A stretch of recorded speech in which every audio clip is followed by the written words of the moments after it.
We are pretty good at documenting the big stuff. We write down the date someone was born. We take pictures at weddings. We keep graduation programs, vacation photos, birthday cards, and screenshots of important conversations. We have entire systems for remembering the moments we're supposed to remember. But what about everything else? What about the things that make up an ordinary Tuesday? The sound your refrigerator makes at 2 in the morning. The particular way your mother says your name when she's annoyed with you. The chair you always sit in without thinking about it. The smell of someone's house. The way your father clears his throat before telling a story. The coffee mug that somehow became yours. Nobody tells us to write these things down, and maybe that's why we lose them. Think about how much of your childhood you can remember.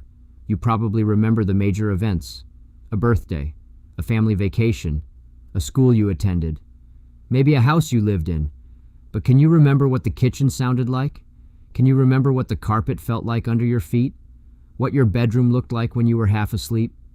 What your parents sounded like when they were talking in another room? Those details seemed completely unimportant at the time. They weren't. They were your life. That's the strange thing about memory. We tend to believe that the important moments will stay with us automatically. But sometimes it's the smallest details that disappear first. And once they're gone, they're incredibly difficult to reconstruct. You can remember that your grandmother made you dinner. But can you remember exactly how she moved around the kitchen? You can remember that you lived in a certain house. But can you remember the sound of the front door closing? You can remember someone you loved. But can you remember their laugh? These are the things we rarely think to preserve. Maybe that's because we're always looking forward. We assume the present will remain available to us. We don't realize we're living inside memories until they've already become memories. So maybe writing isn't only about recording what happened.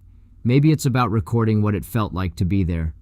The next time you're sitting somewhere familiar, stop for a minute. Look around. What would you miss if this room disappeared tomorrow? What sound would you recognize anywhere? What tiny detail would nobody else think was important? Write that down. Don't write the story of your life. Write one small piece of it. Because someday that refrigerator humming in the middle of the night might be more valuable to you than every photograph you ever took. The insignificant details aren't necessarily insignificant. They might be the closest thing we have to keeping a life from completely disappearing. Thanks for listening. Catch the Quiet Quotient on all major podcast platforms, as well as YouTube and Substack. Want to connect with me directly? Visit jimhansonmedia.com, where you can follow the podcast via our RSS feed and explore more writing resources. If you enjoyed this episode, please like, follow, and subscribe. Your support helps the Quiet Quotient continue creating content for writers like you.